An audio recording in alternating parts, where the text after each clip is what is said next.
Hello everybody, my name is Abel Eddie Matthew.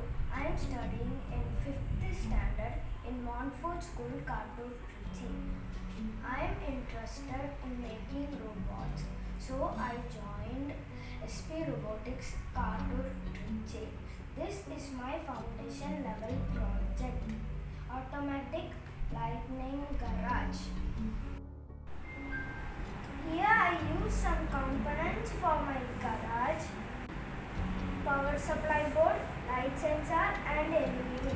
Basically, light sensor is kept on a dark place, the LED will glow, or if it is kept on a sunlight or any other light place, the LED will not glow.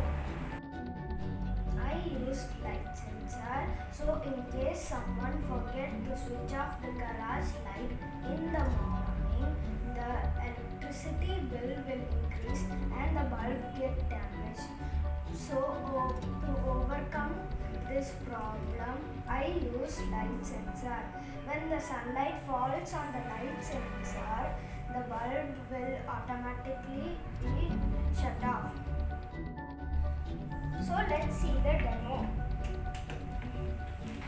When the light sensor is kept in a dark place, the LED will glow, and when it's kept in a light place, the LED will not glow. So this is my circuit diagram. This is the symbol of LED and this is the symbol of light sensor. Hope you like this video. Like and share. Thank you. Stay safe and stay healthy.